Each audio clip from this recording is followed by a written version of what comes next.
And welcome again to another episode of Strictly Healthy. And we haven't done them for a while, but we're starting back again, full force.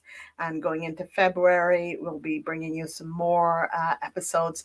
And this show is all about health and however health affects us. So it could be emotional, mental, physical, financial, business wise. All of that plays into what happens with us with our health and well being. As you know, I am passionate about health, as many of you know. So I bring various guests on that will talk about various aspects about our health. And today, of course, is no exception. Today we have on the show, as soon as I can get her on here, this is Sabrina Shadie. I believe I got your name right. She's an ethics and equality change maker and a game changer, I want to say. And you're going to share some fabulous tips and points of view and talk to us about mental well-being, resilience, and just how are we coping in this whole scenario that we find ourselves in. As we just talked about, we could do it for a short term, but we got to deal with this long term as it's going. So please, can you share with us a bit about yourself, how you got started? Yeah, so I have a 20-year career in education and working with young people, youth work and community work.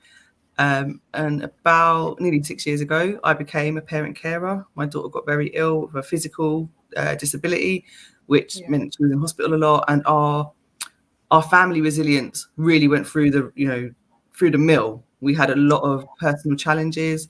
I lost my career. We're missing something going wrong there. Oh no.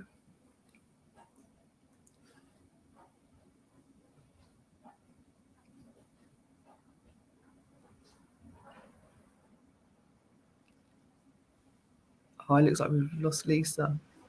Yeah, I'm back. We're back. Sorry about that. That's okay. Internet playing up on us. It's always the way. Sorry, I missed what you were saying about your daughter and So her physical health meant I gave up my full-time job working in education and became a carer, which had massive implications for both of us in terms of our mental health and our resilience. And as somebody who taught emotional well-being and life skills in terms of resilience and things for my client groups when I worked in public sector, it's not the same when you're suddenly plunged into that kind of crisis yourself. Like all the skills that you have, all the knowledge, it doesn't flow in the same way. So we still ended up in quite a challenging sort of crisis situation, and we had to access services which I'd signposted people to before, but never had to access directly myself.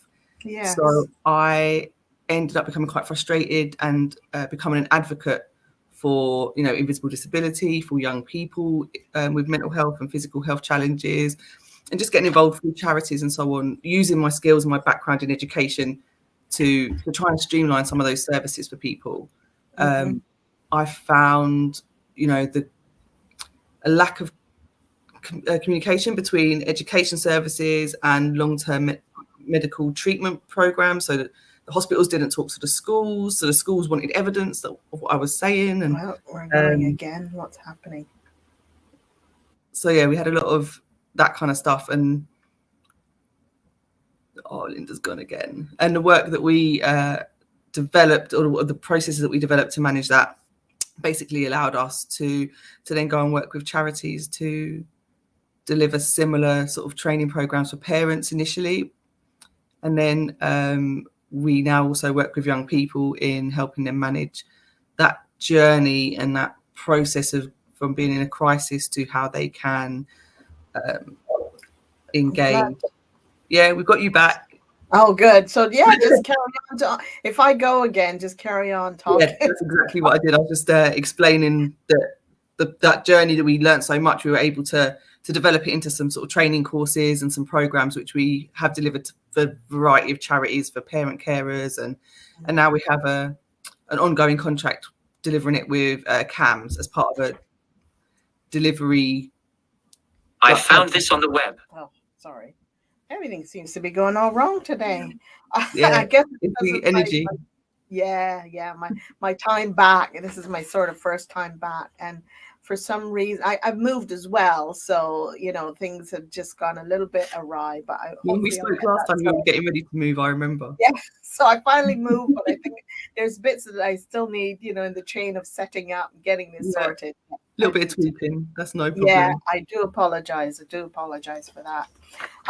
Anyway, did you talk about DeRosa resilience? Can you talk to us a little bit about that? Yeah, so I have my primary business is DeRose Development, which is a consultancy and a limited business. And then at the point that sort of just before COVID kicked in, I was doing some resilience work, and I do a lot of coaching, one-to-one coaching. So I was doing some sort of support, mental health support programs, particularly for women who have, running a business, have got children, have got other care responsibilities, and how we juggle all of that and maintain our well-being with all of those other responsibilities.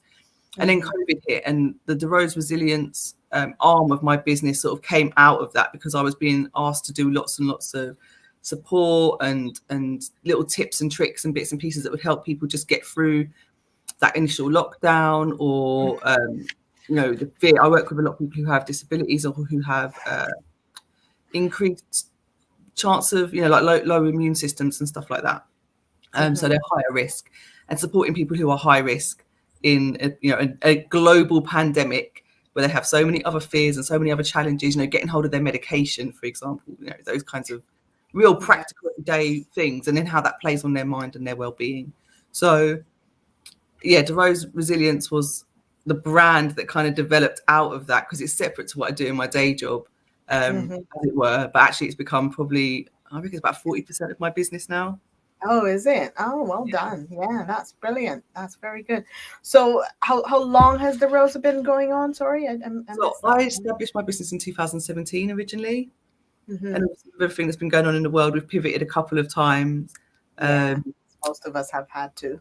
Yeah, exactly. And learning and development has always been at the heart of everything I do, as an educator. And that's kind of where we're now really comfortably in a place where we promote education in all its forms. We provide CPD training and all these other things. And it's a nice kind of combination of ethics and learning. I was curious because I saw your profile, and you say you do online training, coaching, etc. What are examples? Can you give any examples of some of the things that you can do to help? Like any specifics? Yeah, of course. So obviously we do a fair amount of one-to-one coaching, and we do peer support as well. So you don't have to sign in to do a whole string of coaching. You haven't got to do an entire program. If people want to tap in for, just for a crisis, that's obviously an option. But more long-term interactions, we have online resilience programs. So where we use creative arts and other activities to help people build really healthy, practical daily routines which promote their well-being. And it's because they develop it, we give them like a suite of activities, and they pick and choose. So they make it like take the menu and pick what they want for themselves, like a little buffet.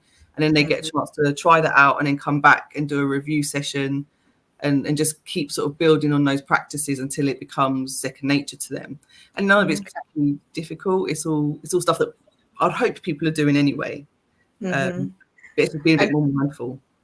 And what sort of age groups are you dealing with then? You said it's children, but what age? Well, we've got a contract to work with young people, because that's an NHS funded program.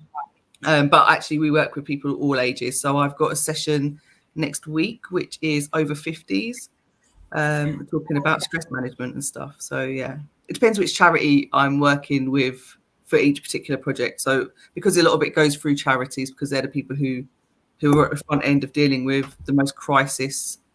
And those individuals. So yeah, we work with all ages. I don't generally work with anyone under the age of sort of 10,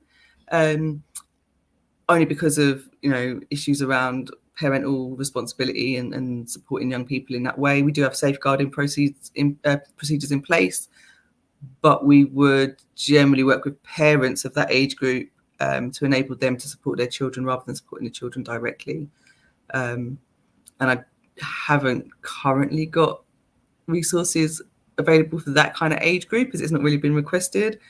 We have done a lot of parental work and parenting groups, particularly for young people with different kinds of learning difficulties and those kinds of challenges, around how we can build resilience into the family life rather than specifically for that young age group. For the teenagers, hey. So you didn't get cut off then, just me, I No, guess. I didn't get cut out.